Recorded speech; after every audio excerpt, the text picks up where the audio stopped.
Bonjour à toutes et à tous. Merci d'avoir patienté, excusez-nous pour l'attente. C'est bon, on est tous au complet et vous êtes toutes et tous là.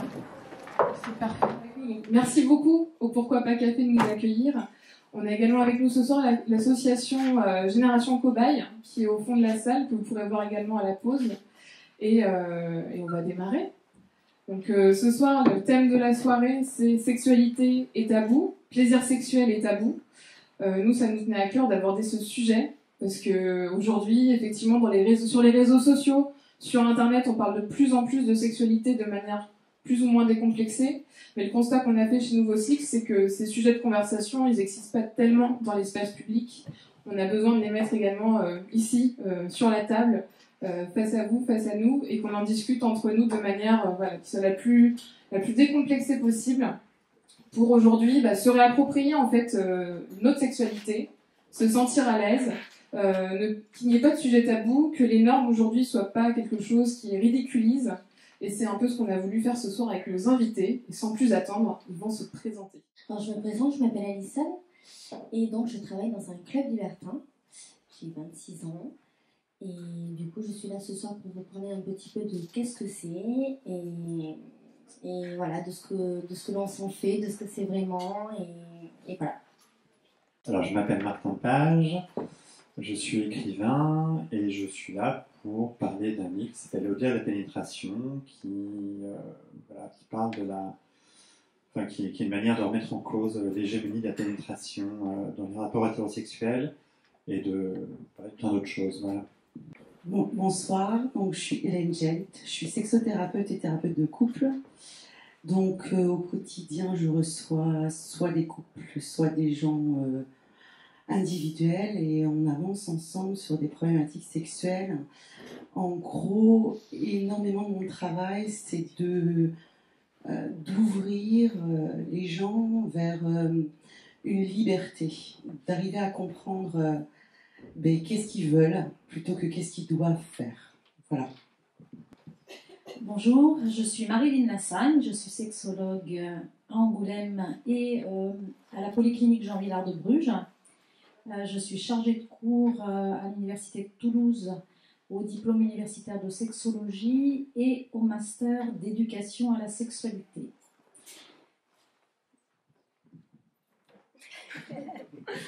Bonsoir, donc je m'appelle Myriam, je suis infirmière. Pardon, j'ai pas l'habitude de parler dans un micro. Alors moi j'interviens plutôt auprès des jeunes, dans des collèges et dans des lycées. J'aborde la sexualité avec eux et je suis venue également pour présenter un outil pédagogique auprès de ces jeunes pour essayer de libérer la parole et surtout d'aborder la sexualité sous un autre angle que celui du VIH, du sida, du préservatif. On aborde au-delà de tout ça plein d'autres choses. Alors sans plus attendre, je vais vous poser une question à toutes et à tous. Est-ce que la sexualité, aujourd'hui en 2020, est un sujet tabou? Et si oui, pourquoi? Marilyn? Oui, la sexualité est un sujet tabou. Malgré le fait que nous parlons beaucoup et nous entendons parler beaucoup de sexualité, il y a un sujet qui a encore a moins de place que les autres, c'est celui du plaisir. Beaucoup de choses sont abordées en lien avec les risques de santé évidemment, hein, et puis les risques tout court, je veux dire les risques éventuels de dérapage, etc. Mais la question du plaisir reste encore une question qui n'est pas beaucoup développée, et quand elle est développée, c'est pas toujours dans le sens de accompagner les personnes pour qu'elles s'ouvrent et elles découvrent la sexualité comme elles l'entendent, mais plutôt pour rappeler des normes anciennes ou nouvelles dans lesquelles on nous incite plutôt à s'inscrire. Est-ce que c'est une question de génération, ce sujet tabou? Non, le tabou de la sexualité existe depuis très longtemps. On pourrait en faire un petit peu l'historique, hein, mais ici en Occident en particulier, hein, parce que il faut quand même replacer les choses dans les différentes parties du monde, et notamment en lien avec les religions, hein, même si, et la religion judéo-chrétienne en particulier. Hein. Il y a des religions qui ont été beaucoup plus restrictives dans le domaine de la sexualité, et globalement, on est dans une région, enfin, du monde, où effectivement les religions ont été bien plus restrictives que dans d'autres régions du monde. Pour preuve, la littérature érotique existe dans d'autres cultures, et aujourd'hui nous, en France, en Occident, nous n'avons pas de livre érotique ancestral. Donc ce tabou, il est là depuis très longtemps. L'interdit du plaisir existe depuis très longtemps. Il est allé très très loin, cet interdit du plaisir. Dans certaines églises, tout au long on va dire, des époques, on a retrouvé des discours qui étaient tenus, comme par exemple un discours qui pouvait être tenu auprès des hommes, et qui disait fais bien attention à ce que ta femme n'ait pas de plaisir, sinon c'est que tu la traites comme une pute. Nous avons un héritage dont nous ne sommes pas toujours conscients, mais qui se transmet de génération en génération, qui est un héritage qui modifie inévitablement nos représentations de la sexualité, et donc nous avons encore du travail. Merci. Martin, tu veux rebondir? Pas rebondir, je trouve ça super intéressant, ça me semble très très juste. Non, c'est par rapport à la question que tu posais sur le tabou de la sexualité. Alors moi, je suis autour de cette table rectangulaire. Je suis pas du tout un spécialiste, hein, je suis juste un écrivain. Enfin, je suis un écrivain. Donc j'ai un avis de pas spécialiste, c'est important de le dire. Et alors ça serait un peu trop long à expliquer les raisons pour lesquelles j'ai écrit un livre sur la sexualité et sur la pénétration. En tout cas, au départ, ce livre devait être publié par un chouette éditeur indépendant que j'aime bien, dont je ne vais pas citer le nom. Et en fait, il aimait beaucoup le livre, mais un jour, en fait, il a cessé de répondre à mes emails, il m'a laissé tomber, et sans explication. Et donc là, j'ai commencé à me dire qu'effectivement, c'était peut-être un peu compliqué comme sujet. Et c'est pour ça qu'on l'a édité avec ma compagne, Colline Pierret, dans une petite maison d'édition qui s'appelle Monstrographe. Voilà, alors on était très modeste, on l'a tiré à 200 exemplaires parce qu'on s'est dit qu'un tel sujet n'intéresserait pas grand monde. Mais rapidement, en fait, il s'est bien vendu. C'est nous, comme on n'a pas de distributeur ni diffuseur, c'est nous qui faisions les colis, on envoyait ça par la poste et tout ça. On a été dépassé par le succès à tel point qu'on a arrêté de vendre le livre et on a cherché un autre éditeur en fait pour le sortir dans le circuit traditionnel. Et j'ai contacté tous les éditeurs de livres de poche et il n'y a aucun éditeur de livres de poche qui voulait le livre. Donc oui, j'ai vu que ça coinçait. Et alors, finalement, j'ai pris une agente qui a trouvé une maison d'édition et voilà, il est ressorti chez l'éditeur qui s'appelle Nouvelle Latina. Donc oui, je vois bien que ça, un sujet comme ça coince, et coince même parmi les gens super éduqués, de gauche, libéraux et tout ça. Ça coince aussi. Dernièrement, j'étais invité dans une ville, je ne vais pas citer le nom de la ville parce que donc ça commence par Clermont, et par deux super bibliothécaires, et qui m'ont raconté qu'elles ont du mal en fait à m'inviter parce que ça coinçait au niveau de leur direction. Bon, elles ont réussi à les convaincre. Et finalement, ensuite, il s'avérait que ça coinçait au niveau de la métropole. Et dans le programme édité, c'était dans le cadre de la nuit de la lecture, dans le programme édité qui fait plusieurs pages, toutes les soirées étaient annoncées, sauf la soirée qui était consacrée à ma venue et à mon livre. Donc ouais, non, ça coince toujours beaucoup, en fait. Là, j'en ai parlé à mon libraire, j'habite à Angers, et je me demandais si ce serait possible de faire une rencontre dans la librairie et tout ça. Bah, je suis un produit local. Il me dit oui, c'est une très bonne idée, Martin. Alors, on pourrait peut-être le faire en dehors de la librairie. Et il y a plein de trucs comme ça qui arrivent tout le temps. Mais à côté de ça, j'ai des invitations comme aujourd'hui. Il y a plein de gens, il y a des gens très militants et très curieux et très, très ouverts et tout ça, mais ça coince toujours en fait. Après, le sujet dont tu parles, donc la pénétration, est-ce qu'on peut considérer, je vais te reprendre le micro en fait. Est-ce qu'on peut considérer que la pénétration c'est une norme? Enfin, tu en parles dans ton livre. Est-ce que tu as vu ça comme une injonction? Alors moi, c'est une injonction qui me plaisait plutôt, hein, parce que je suis un garçon hétérosexuel du début du XXe siècle, du XXIe siècle et tout. Donc oui, l'histoire du livre, c'est ça, c'est l'histoire d'un garçon, enfin d'un homme, qui est plutôt content en fait de la pénétration, mais qui peu à peu, en discutant autour de lui, en posant des questions à ses amis, à ses compagnes, se rend compte qu'en fait, c'est pas si évident que ça en fait pour un certain nombre de femmes. Bah, déjà, il y a plein de femmes qui n'ont pas de plaisir lors de rapports. Voilà, quand le pénis pénètre le vagin, quoi, et qui n'ont pas de plaisir. Il y a même des femmes qui ont des douleurs, il y a des femmes qui ont du plaisir mais pas d'orgasme. Enfin, en tout cas, la question de la pénétration est super complexe, quoi. Il y a aussi la question des risques. Il y a le risque de tomber enceinte, d'avoir des IST, MST, etc., etc. En tout cas, cette question, une norme qui était pour moi questionnée, à force de discuter autour de moi avec des femmes, est devenue questionnée, questionnable. Et c'est à partir de ce moment-là que je l'ai remis en cause, en fait. Cette idée, en fait, de se dire qu'un rapport sexuel, c'est pas un rapport lié à la pénétration, finalement. Voilà. Alors, moi, je voulais juste revenir sur est-ce que la sexualité est un sujet tabou. L'expérience que j'en ai du terrain avec les jeunes ont beau dire non, non, c'est facile, on en parle tous les jours, on en parle facilement entre nous. Il se trouve que quand on est en phase 2, adulte, et qu'on aborde la sexualité de façon très simple, avec des mots simples, quand on nomme les choses telles qu'elles doivent être nommées, du coup, ils sont décontenancés. J'ai le sentiment que, en fait, ils s'autorisent pas en fait à en parler. Nous, adultes, on va leur donner l'autorisation d'en parler simplement, mais on découvre en fait que les jeunes ne savent pas en parler.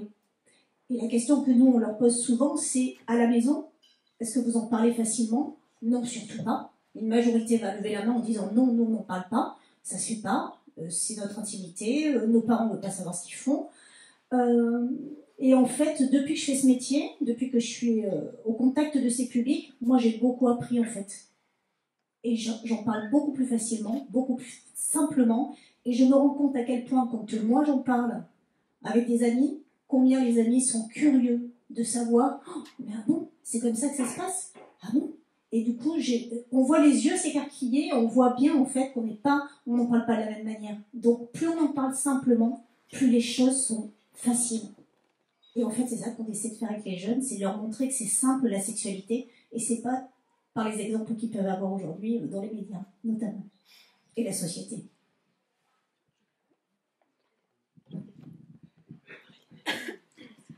Alors, il y a quelque chose que je voulais rajouter sur ce qu'a dit Martin et ma voisine, c'est que la question c'était est-ce que la sexualité est taboue?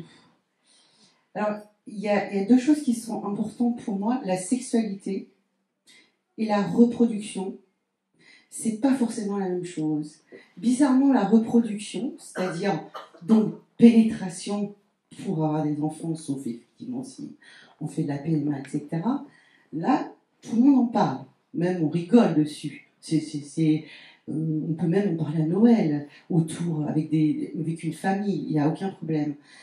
La sexualité, qui n'est pas la même chose que la reproduction, ça par contre c'est tabou.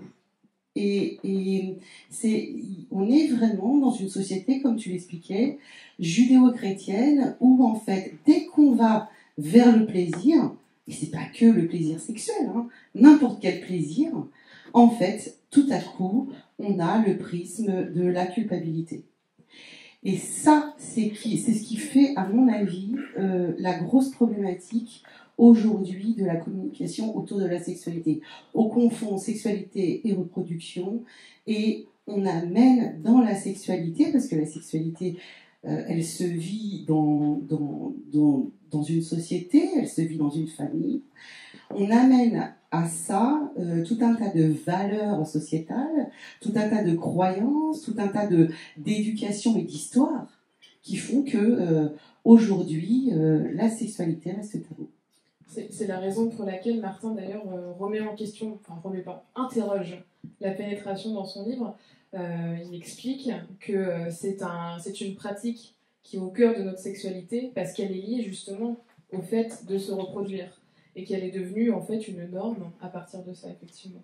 Marine, vous Oui, ça a été très bien étudié par un sociologue qui s'appelle Daniel Verzerlang et qui a essayé de regarder quelles étaient les normes qui avaient la vie la plus dure. Aujourd'hui, 2 normes continuent à piloter notre sexualité. La norme du 2, être 2, homme-femme, et la norme de la reproduction. Et c'est quelque chose qui est tellement inscrit que, effectivement, au fil des siècles, pour barrer la route au plaisir, puisqu'il y a toujours eu une croyance dans toutes les sociétés, et elle existe encore dans la nôtre, que si on parle de plaisir sexuel, tout le monde va avoir des relations sexuelles avec tout le monde. Et oui, c'est une peur panique de la part, on va dire, de manière générale des politiques, c'est-à-dire quand je dis politique, ce sont ceux qui gèrent les sociétés.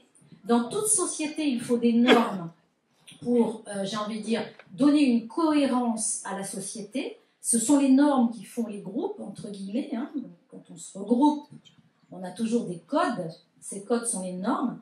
Dans les normes sociales, il faut pouvoir garder une cohérence dans la société. Pour garder cette cohérence, eh bien, la norme du 2, c'est-à-dire sexualité exclusivement pour se reproduire et pas pour le plaisir, était finalement utilisée pour que les gens fassent des enfants et ne s'intéressent pas à la sexualité plaisir.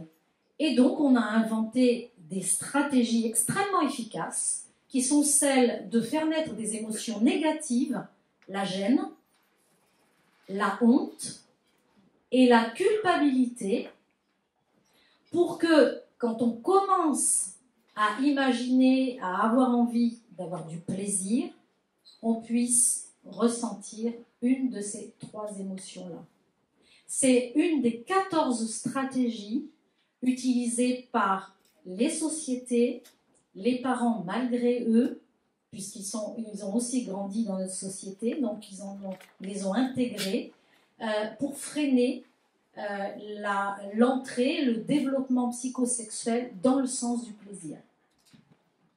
Alors, on pourrait croire que ces normes et ces injonctions n'existent pas au Club Libertin Avenue 113 et qu'on ne se limite pas parfois à 2, on peut être plus. Comment ça se passe, le poids des normes, justement, dans un club libertin? Comment ça se passe, d'ailleurs, dans un club libertin? Alors, comment ça se passe? Alors, déjà, on peut venir en couple, on peut venir en femme seule, en homme seul. Il n'y a pas d'âge, hormis la majorité, bien évidemment. Et donc, alors, vous avez... donc, un club libertin, ça regroupe, en fait, plein de visions. Plein de visions de la sexualité, c'est vraiment un partage, c'est d'abord un lieu de rencontre où les gens effectivement ont envie de faire tomber, où sont vraiment eux-mêmes.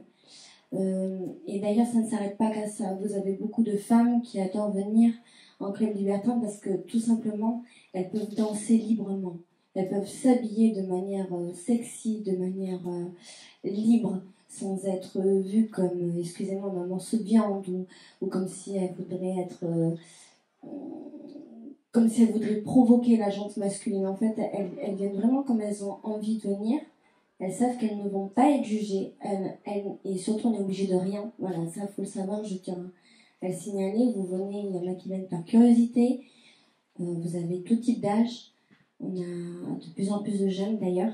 Alors, est-ce une bonne ou une mauvaise chose? Je suis personne pour le dire. Mais néanmoins, on peut se dire que si on côtoie ce genre d'endroit très jeune, en étant un couple très jeune, qu'est-ce qu'il va nous falloir ensuite? Je pense que voilà, il y a des paliers à avoir. Mais en tout cas, une chose est sûre, c'est que les gens qui viennent dans un club libertin ont envie justement d'exprimer cela beaucoup plus librement sans avoir de jugement.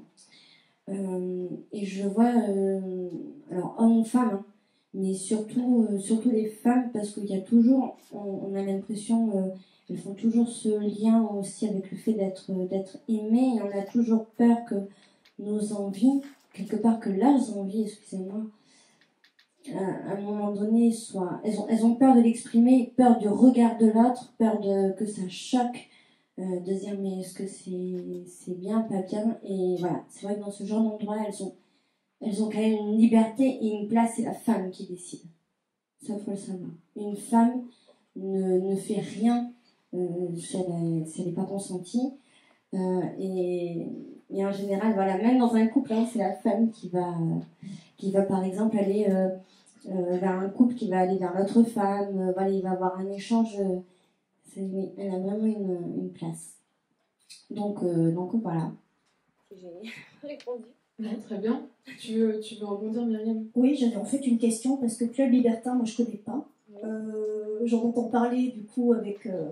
Voilà, ça me parle ce que tu dis et ça m'interroge sur le plaisir chez la femme, c'est ce que tu disais tout à l'heure, Marilyn, mais ce plaisir qui est souvent jugé. Et je vois chez les ados, une fille qui a plusieurs garçons, qui a déjà couché quand elle est au collège, c'est une salope. Et un garçon, lui, ça va être le beau gosse parce qu'il a déjà eu plusieurs relations sexuelles. Et je me dis, est-ce qu'il faut que cette sexualité, elle s'exprime dans des lieux libertins? Et qu'est-ce qu'il fait qu'elle doit s'exprimer dans les lieux libertins pour être vécue de façon épanouie? En fait, c'est cette question que je me pose. Alors en fait, elle n'est pas forcément obligatoirement vécue dans un club libertin. Mais parce qu'il existe aussi d'autres formes. Hein. Il existe des soirées privées où voilà, des gens... Mais la seule chose, c'est qu'effectivement, c'est accepté. Après, je pense surtout que c'est un endroit où on sait que c'est possible, où on sait que c'est pas mal vu. Donc ça veut dire que la société a un regard. Quel porte la société? Ah oui. Quel regard porte la société sur la sexualité de la femme, en fait? Enfin, en tout cas, par rapport à mon âge et par rapport à de ce que j'en vois et de ce que j'en entends, effectivement, par rapport en tout cas à la femme, je ne veux pas monopoliser sur la femme, mais c'est important parce que en fait, le plaisir de la femme est beaucoup plus, et par rapport aux religions, de toute façon, hein, c'est beaucoup plus ancré, c'est beaucoup plus violent. Je ne sais plus. Non, je parle du plaisir féminin et de la société, quel regard. Voilà, et justement, il y a ça, il y a ce fait de mais si je fais ça, c'est pas bien, mais si je fais ça, il va plus m'aimer, et puis mais si je fais ça, mais je vais passer, excusez-moi, mais pour une putain. Et on en est encore là. Et c'est dramatique d'en arriver encore là, et en plus de ça, on a quand même une image de la femme depuis, alors je sais pas, hein, on va en parler, mais depuis très longtemps, on est un petit peu au service par rapport au plaisir de l'homme. Et du coup, quelle est la place du plaisir de la femme dans tout ça? Donc déjà, il y a ça, et en plus derrière, il faut l'assumer. Donc c'est pas évident. Alors, si on fait le lien avec le sujet de la pénétration, je trouve ça extrêmement intéressant. Parce qu'effectivement, les normes se retrouvent dans tout un tas de comportements qui sont des comportements que tout à chacun peut avoir, sans forcément identifier que c'est un comportement normé. C'est-à-dire que quelquefois, on a des comportements qu'on pense être des comportements choisis, mais qui sont en fait des comportements normés. Par exemple, effectivement, c'est pas dit clairement, c'est-à-dire qu'on va jamais dire à une fille qui grandit, tu prendras soin du plaisir des hommes que tu rencontreras. J'allais dire de ton mari, mais bon, pas loin. On ne le lui dit pas, mais c'est quelque chose qui est ambiant et qui se retrouve dans nos cabinets sous forme de difficultés sexuelles. Et c'est pour ça que je rejoins ce que tu disais tout à l'heure. Par exemple, au moment de la pénétration, puisque c'est une des pratiques sexuelles possibles dans la sexualité, hein, mais c'est une pratique sexuelle parmi d'autres, hein, même si, évidemment, notre société nous incite à la rendre centrale dans la recherche du plaisir sexuel. Mais au moment de la pénétration, qui décide dans une relation homme-femme, par exemple, hein? Parce que bien sûr, dans une relation homme-homme ou dans une relation femme-femme, on retrouve la même chose. Qui décide? Eh bien, quelquefois, on voit des femmes rencontrer des difficultés dans leur sexualité parce qu'en fait, elles décident que c'est le bon moment pour l'autre. Et elles oublient d'écouter leur corps. Et quand on oublie d'écouter son corps, ben ça veut dire qu'on n'a pas le feu vert. Le corps, il donne des feux verts. Hein. Si le feu vert n'est pas là, eh bien, le corps n'est pas content. Et on se retrouve effectivement avec des difficultés, des femmes qui rencontrent des difficultés de plaisir, voire même, parfois même du vaginisme, c'est-à-dire impossibilité de pénétration, hein, ou dyspareunie, douleur à la pénétration. Mais quelquefois, des difficultés qui sont ancrées parce que j'ai mal, mais c'est pas grave, il faut. Et donc du coup là, le j'ai mal, c'est pas grave, il faut, c'est quelque chose qui fait rentrer dans un cercle infernal où il y a un système de défense du corps qui va se mettre en place, parce que le corps, il n'a pas envie d'avoir mal. Et donc, du coup, il va y avoir ce système de défense qui va entretenir la douleur. Parce qu'évidemment, quand on a peur de la douleur, eh bien, on a mal. Et dans ce tabou de la pénétration, qu'est-ce qui se passe? C'est qu'en fait, on est encore à l'époque de la Belle au bois dormant. La Belle au bois dormant, vous savez, 16 ans, elle dort. Et puis tout à coup, le prince charmant arrive. Et bien entendu, elle a du plaisir. Bah oui, puisqu'elle a beaucoup d'enfants. Or, ça c'est juste quelque chose qui baigne dans l'esprit des femmes et qui fait que dans la sexualité, il n'y a rien à apprendre. Ben non. L'anatomie est là, les organes sont là, tout va bien, et tout va bien se passer. Dans la réalité, c'est pas vrai du tout. Donc, manque d'éducation, d'accord? Et l'éducation au plaisir. Si on veut vivre la pénétration vaginale, par exemple, il faut une éducation au plaisir vaginal. Comment faire pour développer la capacité de son vagin à avoir du plaisir? C'est un apprentissage. Et puis, n'importe quelle pénétration, c'est la même chose. Donc, il y a un apprentissage au plaisir et au potentiel, à l'exploration du potentiel de plaisir de son corps, qui est tabou. Et le tabou, il est très très bien entretenu par un mythe. Et le mythe, même par deux mythes. La sexualité, c'est naturel. Qu'est-ce qui est naturel? Pas le plaisir, en tout cas. Ça s'apprend et ça se développe.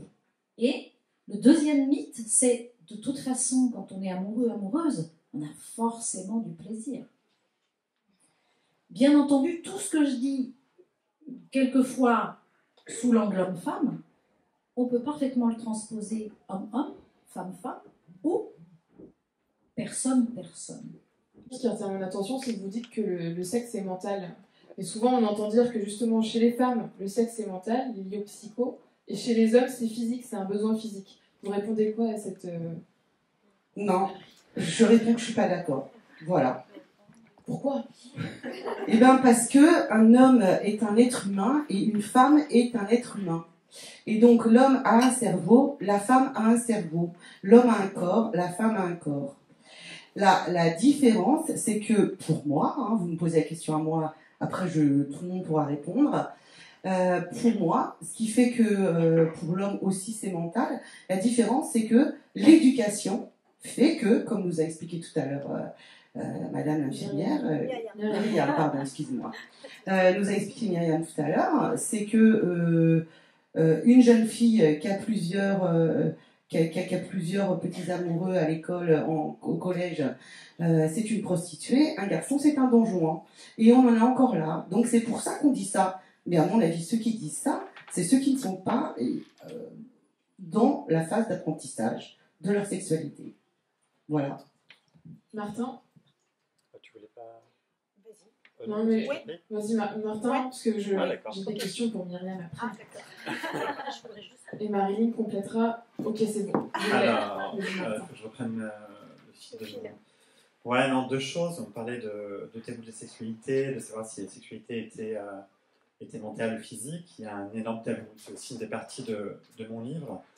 On parle beaucoup de pénétration depuis tout à l'heure, et là, pour le coup, si vous voulez faire bénir un homme, c'est un bon sujet de conversation, c'est le sujet de la pénétration des hommes hétérosexuels.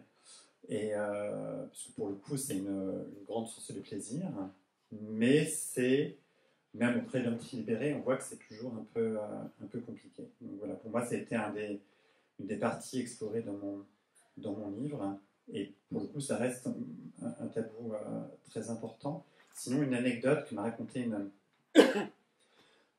une copine à propos peut-être de différence de vision, de sexualité entre un homme et une femme. Elle fréquentait un garçon, et donc il s'était passé pas mal de choses entre eux, et un jour, ou une nuit, je ne sais pas, et finalement, il y a eu pénétration vaginale, et le mec a dit « Ah, on a enfin fait l'amour ». Et là, elle est à la clé, Martin Page, parce qu'elle est anglaise, et elle lui a non, c'est vrai. Et elle lui a parlé de mon livre, et parce qu'en fait, pour elle, ils avaient déjà fait l'amour. Il n'y avait pas eu de pénétration, mais il y a eu plein de trucs sexuels avant, et ils avaient déjà fait l'amour, mais pas pour le mec. Pour le mec, il y a eu sexe uniquement à partir du moment où il y avait pénétration. Voilà, c'était une petite illustration de deux visions des choses.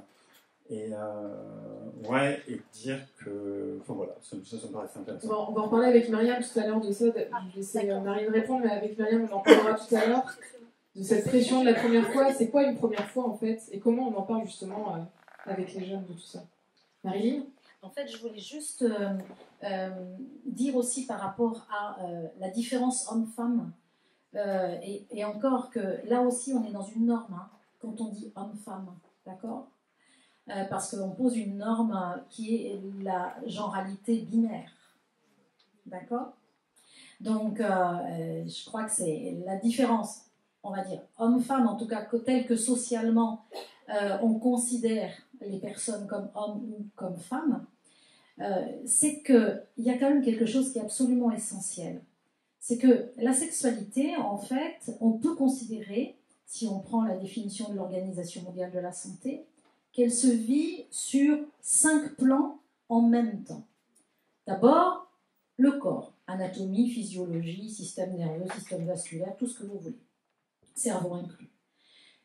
Ensuite, ce corps, il réagit, il a des réactions, les réactions sexuelle. Et dans les réactions sexuelles, il y a l'excitation sexuelle. Ça, c'est déjà ce qui définit la sexualité. C'est-à-dire, s'il n'y a pas d'excitation sexuelle, on ne peut pas parler de sexualité ou de plaisir sexuel. Hein. Ensuite, la dimension des émotions, du ressenti, de la manière dont on vit les choses. Puis, tout ce qui se passe dans notre tête, les pensées, la manière dont on comprend les choses, dont on les voit, dont on les considère, etc. Et enfin, dernière dimension, 5e dimension, la relation, la manière dont on est en relation avec l'autre, les autres, etc. Mais ça, ce sont 5 dimensions qui sont absolument communes à toute personne sur cette planète. Et l'excitation sexuelle également. La seule différence, entre guillemets, c'est justement, évidemment, quelques différences anatomiques, on est d'accord, et puis les manifestations de l'excitation sexuelle qui vont se traduire par une érection si on a un appareil génital masculin, ou par gonflement des petites lèvres et lubrification si on a un appareil génital féminin. Bon, là je résume, hein, parce que c'est beaucoup plus complexe que ça. Mais dans la réalité, il n'y a pas d'autre différence que ça. Donc, nous, on est dans une société, et la plupart des sociétés font la même chose, où on pense qu'il y a une différence très importante entre la sexualité des hommes et la sexualité des femmes. Mais c'est une construction sociale. Tu peux me reposer les 2 questions, s'il te plaît? Ça arrive un peu de but en blanc. Et justement, d'ailleurs, tu vas peut-être pouvoir nous montrer de la boîte. Attention, c'est la surprise de la soirée. Mais ouais, justement, toi, tu es au contact des enfants, tu es au contact des jeunes, alors plutôt collégiens, lycéens. Oui. Tout ce qu'on vient d'aborder là, justement, la question du genre, la question du poids des normes, le fait qu'effectivement, on fonctionne finalement toutes et tous pareil.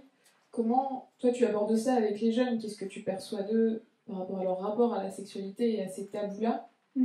Comment tu parles de ça avec eux? Alors déjà, il faut savoir que quand on intervient, en tout cas, on est plusieurs. Hein, enfin, en général, on intervient à deux auprès d'une classe qui est divisée en deux groupes, plutôt en groupe mixte, parce que pour les jeunes, c'est important d'entendre ce que les filles ont à dire sur leur représentation de la sexualité et vice-versa. Et au bout du compte, à la fin de la séance, ils se réunissent en fait sur des choses communes. Ils attendent en fait les mêmes choses de la sexualité. Le challenge pour nous, c'est qu'en 1h30 de temps, il faut avoir traité ce sujet. En 1h30, c'est impossible. Donc du coup, l'idée, c'est de pouvoir déjà poser un cadre qui soit bienveillant, que les jeunes puissent se sentir en sécurité, parce que bien souvent, on intervient dans les établissements scolaires où les jeunes se connaissent, il y a déjà des tensions entre eux. Donc aborder un sujet qui parle de l'intime, c'est pas toujours facile, c'est pas évident. Donc du coup, voilà, on essaie de mettre rapidement une relation de confiance en place, et on sait bien que la confiance, elle s'acquiert avec le temps, et c'est pas comme ça, donc claquement de doigts, donc c'est pas évident. Une fois que ce cadre est posé, on essaie de savoir où en sont les jeunes de ce sujet, parce que la difficulté aussi pour les professionnels, c'est qu'ils sont hétérogènes. On vient de parler d'une chose, mais il y en a qui ont peut-être déjà expérimenté la sexualité, j'aime pas dire bonne ou mauvaise manière, parce qu'il n'y a pas de bonne ou mauvaise manière, mais en tout cas avec des expériences qui vont être agréables ou désagréables pour eux, d'autres qui ne seront pas du tout là-dedans, parce que la puberté les aura même pas traversées. Donc du coup, c'est compliqué que de pouvoir aborder ce sujet qui est complexe. Donc l'idée, c'est de pouvoir leur permettre de poser leurs propres questions sur le moment, et nous, on va essayer de s'adapter pour répondre au mieux. Donc, en tout cas, pour ma part, ce qui est important, c'est de pouvoir leur montrer et leur expliquer comment leur sexe fonctionne et pourquoi il fonctionne de cette manière-là. Un garçon qui est en érection, à la puberté, il se pose 10 000 questions dans sa tête. Il en a entendu parler, il se réveille le matin, il sait qu'il est en érection. Dans la nuit, il a peut-être eu ses premières éjaculations. Et il se pose plein de questions, et c'est compliqué que d'aller dire aux parents au petit déjeuner j'ai éjaculé cette nuit. C'est pas facile, d'accord? Donc du coup, c'est comment on aborde ces vraies questions avec eux pour essayer de dédramatiser peut-être une anxiété qui est née alors que c'est tout à fait naturel de vivre ces choses dans son corps, et c'est de pouvoir poser des mots dessus. Donc on aborde ces questions-là avec eux. Avec les jeunes filles, c'est pareil. Quand on parle des règles, des pertes blanches, des sécrétions, il y a plein de choses qui se passent dans le corps d'une fille, et c'est pouvoir au moins poser aussi des mots pour qu'elle comprenne ce qui se passe et que c'est physiologique. Donc c'est comme ça qu'on aborde la sexualité avec eux. Est-ce que vous parlez de masturbation? Oui, on parle de masturbation, et c'est une vraie question. On l'aborde, les garçons sont très surpris d'apprendre que les filles ne se masturbent pas. Ils découvrent en fait au collège, mais quoi, tu te masturbes pas? Bah non. Les filles, elles regardent leurs chaussures tellement c'est gênant pour elles que de dire qu'effectivement elles auraient le droit de se masturber. Ne serait-ce que de leur dire, prenez un miroir et allez observer votre vulve. Alors déjà, le mot vulve, c'est difficile. On pensait que ça s'appelait un vagin, mais non, c'est une vulve qu'on a entre les jambes. Donc du coup, c'est comment on regarde sa vulve, comment on la découvre, par quelle caresse. Et pour les garçons, c'est la même chose. Donc voilà. En fait, ce qu'on essaie de leur faire prendre conscience pour aller très vite, c'est qu'en fait, les filles ne savent pas comment le corps du garçon va fonctionner. Le garçon ne va pas savoir comment le corps de la fille fonctionne au moment de l'excitation. Et c'est comment on arrive à se retrouver pour se dire les choses. Effectivement, tout à l'heure, on parlait d'une érection, ça va très très vite chez un garçon. L'excitation, chez une fille, elle met beaucoup de temps à arriver.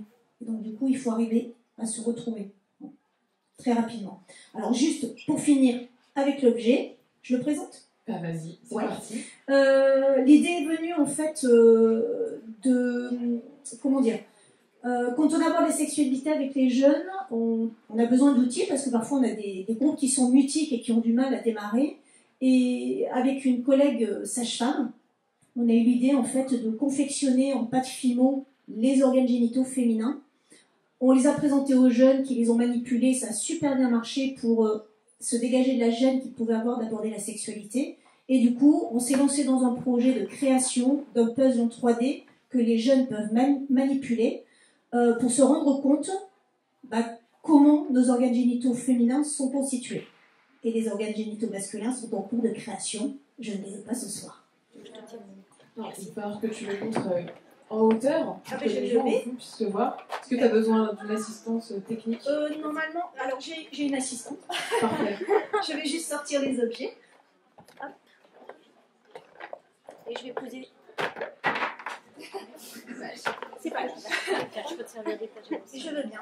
Alors, je vais vous poser des questions pour savoir si vous savez ce que j'ai entre les mains. Alors. Tac, c'est bon? C'est ça? Attends, c'est bon ça? Ok. Ouais. Est-ce que vous savez ce que c'est? Vous?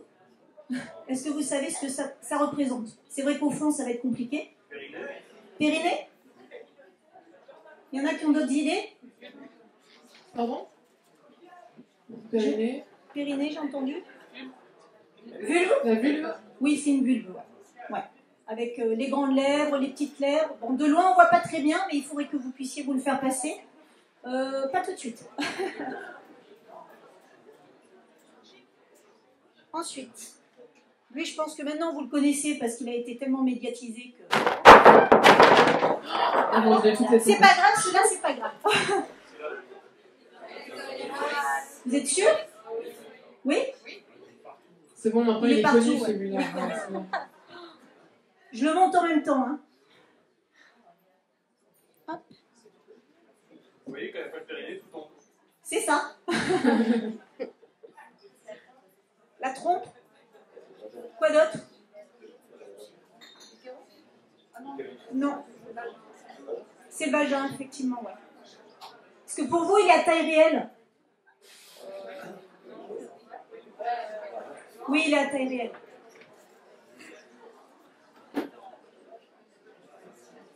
Hop, attends, prends l'utérus. Ton utérus. Ça, c'est quoi? Un Non. ovaire? Pas l'ovaire. C'est, pardon, l'utérus, c'est lui. Qui vient là. Alors, hop. Trompe de Fallope. Trompe de Fallope. Depuis tout à l'heure, il dit la trompe.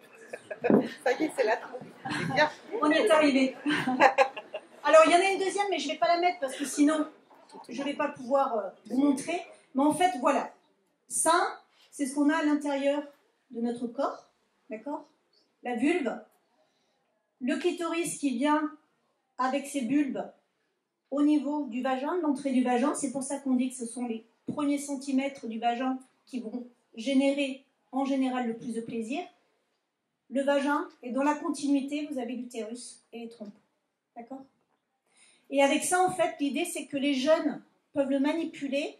Et en fait, comme vous, ils s'interrogent, ils se disent, mais c'est quoi ces trucs? En général, ils sont un peu... ils savent pas, en fait. Et quand ils découvrent que c'est ça qu'on a à l'intérieur, ben, il y a plein de choses qui se passent dans leur tête. Ils ont plein de questions. Voilà. Merci beaucoup, Maria. Je voudrais juste ajouter quelque chose, un petit truc très important que tu as, à quelque chose que tu as dit tout à l'heure, d'accord? C'est vrai que ce qui circule, c'est que l'excitation sexuelle est plus rapide dans le corps masculin que dans le corps masculin, que dans le corps féminin, d'accord? C'est encore une construction sociale. En 1960-66, Masters et Johnson, pour ceux qui ont vu la série Masters of Sex, qui sont les deux premiers grands chercheurs en physiologie de la sexualité, c'est-à-dire sur les réactions sexuelles, ont démontré avec leurs cobayes, entre guillemets, volontaires, que la montée de zéro jusqu'au déclenchement de la décharge orgastique. Alors, décharge orgastique, c'est le réflexe qu'on appelle communément orgasme, mais que nous, en sexologie, on n'appelle pas orgasme, parce que pour nous, orgasme, c'est décharge orgastique, réflexe, plus émotion positive qui donne plaisir. D'accord? 3 minutes chrono maximum, corps masculin et corps féminin. Sauf qu'il faut des apprentissages. Alissa? Et je pense aussi qu'il faut déjà se connaître soi-même. Et là, déjà, on rentre dans un problème. Parce que pour se connaître, il faut se découvrir. Pour se connaître, il faut savoir ce que l'on veut. Il faut savoir ce que l'on aime. Il faut savoir ce que l'on n'aime pas aussi. Et c'est pas évident. Et c'est quelque chose de très compliqué, même pour la jeune génération. Enfin, j'ai 26 ans et c'est toujours aussi compliqué. Martin, tu veux... Ouais, non. Juste un petit mot pour revenir. Je pensais à la construction de l'organe sexuel féminin. Et tout ça, et c'est super bien de présenter ça aux élèves. Mais je me dis que ça sera vraiment ça sera absolument révolutionnaire quand on arrivera à présenter la même chose avec, par exemple, une prostate à des lycéens, quoi. Et leur dire, vous allez faire, et leur dire c'est une source de plaisir. Ils vont le faire, ils vont faire la prostate. Ah, génial, ok, c'est exceptionnel parce que, c'est super, j'entends mieux. Parce que c'est vraiment exceptionnel. Les échos que j'ai autour de moi, alors, je ne dis pas des cours d'éducation sexuelle, mais on est toujours souvent il y a souvent des choses toujours qui sont centrées sur les IST et les MST et peu sur le plaisir. Donc, bravo. Merci. Avant qu'on fasse notre petite pause, j'ai une question pour Marilyn et Hélène. Là, donc, Myriam nous a présenté l'appareil génital féminin. Tu nous as montré le clitoris, tu nous as montré qu'il était au début justement du vagin et c'est ce qui provoquait du plaisir, donc aussi par la pénétration notamment. Est-ce qu'on est plutôt clitoridienne, vaginale? C'est vrai ça aussi, c'est un mythe ça aussi? Ça aussi c'est un mythe. Là, si elle ressort son Tu veux quoi? En fait, ce qui serait bien, ce serait la vulve, le clitoris et le vagin. Voilà. C'est essentiel. Donc, depuis 1998, cette chercheuse australienne qui nous a donc montré le clitoris et qu'on voit partout, c'est fini de dire qu'on est vaginale ou clitoridienne. Alors, si vous regardez comment c'est fait, vous comprenez tout de suite que même s'il y a pénétration, qu'est-ce qu'on touche en fait? Le clitoris. Donc, alors peut-être la question maintenant aujourd'hui ce serait de dire est-ce que je suis extérieure ou intérieure? Mais non, je suis juste clitoridienne. Voilà. Et ça s'éduque de toute manière. C'est pareil, ça s'éduque parce qu'en fait le clitoris il est fait de corps caverneux comme la verge. Et donc au moment de l'excitation il va se gonfler de sang. D'accord? Et parce qu'il se gonfle de sang, quand vous rentrez, si vous rentrez le pénis de l'homme à ce moment-là, là, vous touchez le clitoris. Et donc, à un moment donné, vous avez votre réponse. Marilyn? Alors, je reviens à Masters et Johnson, excusez-moi, mais nous sommes en 2019. Bientôt, entre mars et juin, vont sortir dans les magazines tout un tas dans les magazines féminins en particulier. Alors, j'en mets quelques-uns de côté, comme Cosette, etc. Bon. Mais dans la majorité des magazines féminins, on va encore retrouver cette question fondamentale, êtes-vous clitoridienne ou vaginale? Sauf que dans les années 60, déjà, Masters et Johnson ont démontré que l'excitation sexuelle concernée dans la zone génitale féminine, tout l'ensemble, et que tout se transformait entre guillemets, que tout était concerné par l'excitation sexuelle et la vasocongestion, et que, en fait, c'est juste que ça dépend, l'orgasme peut se déclencher par plus de stimulation clitoridienne, ou plus de stimulation vaginale, ou une combinaison des deux, voire même rien du tout, parce qu'il y a aussi des orgasmes qui peuvent se déclencher par le jeu des muscles, le jeu musculaire interne, qui vient à exercer des pressions et qui va faire monter la vasocongestion. Puis il y a aussi des femmes qui ont développé la capacité d'avoir des orgasmes rien que par la stimulation des mamelons, etc. Et donc, en fait, mais les réactions sexuelles concernent toujours l'ensemble des organes génitaux. Et la sensibilité, puisque là on parle des organes génitaux féminins, la sensibilité des organes féminins est d'une très grande richesse, il y a une très grande palette, et donc beaucoup de choses à explorer, y compris là, où on a l'impression qu'il n'y a rien au niveau des récepteurs nerveux de surface, c'est-à-dire sur la paroi du vagin, mais par contre derrière il y a le périnée, et dans le périnée il y a des récepteurs nerveux profonds qui sont dans tous les muscles du corps et qui réagissent aussi et qui donnent des sensations différentes. Donc il y a vraiment des tas de palettes avec les organes génitaux féminins. Bien entendu, il y en a aussi beaucoup avec les organes génitaux masculins. Et quand on sortira un petit peu des normes de la stimulation du pénis dans la pénétration sous forme de va-et-vient, peut-être que les hommes découvriront aussi toute la palette et toute la richesse de ce que leur corps peut leur permettre de découvrir. Et encore une fois, je dis homme-femme, mais personne ayant des organes génitaux féminins et personne ayant des organes génitaux masculins. Merci beaucoup. Je vais juste terminer aussi pour compléter, parce qu'il y a un truc, quand j'entends parler, j'y pense. Et aussi, donc, on vient de se rendre compte qu'il y a plusieurs façons d'avoir un orgasme. Donc, clitoridien, vaginal, c'est très très réductif. Et puis, on oublie aussi, et c'est aussi une partie de la sexualité énergétique, donc tantrique. On peut aussi, juste de façon énergétique, éprouver un orgasme qui, en fait, dans votre corps, ressemble complètement à un orgasme avec pénétration, sans pénétration, stimulation, etc. Sauf qu'en fait, il n'y a pas de toucher. Donc ça, c'est aussi une autre façon. Donc le plaisir, l'orgasme, c'est quelque chose qui est beaucoup plus vaste que notre petite position du missionnaire. Voilà. On va parler après la pause quand même du missionnaire, parce que quand même, c'est important. On va continuer à élargir notre imagination sexuelle et à parler des tabous après une pause, mais on a une surprise avant l'entracte. Alors Coquillette est là, et on va écouter Coquillette. Est-ce que Coquillette veut un micro ? Il est Coquillette. Bonsoir. Faire l'amour, c'est comme une gigantesque chasse au trésor. La carte se dessine sur les traits de son dos et l'énigme dans la douceur de ses mots. Tu devras la résoudre en multipliant les caresses de part en part de son corps avec souplesse et délicatesse. Accompagné de ta belle, il te faudra pénétrer dans des lieux interdits où règne le parjure et la luxure. Tu devras gravir les collines de l'amour et faire pointer leur col. Tu risques d'être ébloui par une pleine lune. Ne fais pas la bêtise d'y jeter dedans.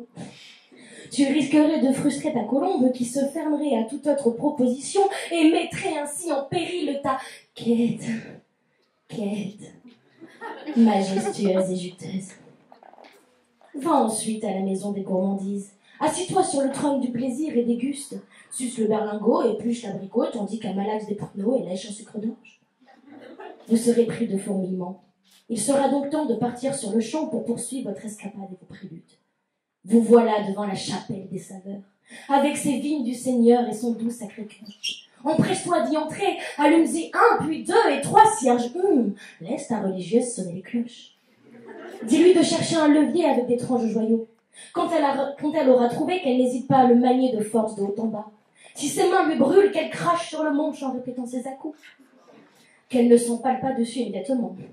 Même si le désir s'en fait sentir. Et toi, tiens le coup également, ne lâche pas tout, sinon votre aventure s'arrêtera là, comme beaucoup d'autres avant vous, et elle n'aura plus qu'à prier son God de la satisfaire. Vois-tu la fontaine des jouissances ? Bois, noisis ton nez, asperge-y ton visage. J'espère pour toi que l'eau ne sera pas rougeâtre et un grumeau. Si c'est le cas, plonge seulement ta main et bouge-toi les naseaux. Cette étape terminée, rebroussez chemin. Attendez que l'élixir fasse effet et vous mette en transe. Courez avec frénésie sur le dernier lieu là où tout va se jouer. Le Graal est à portée de main.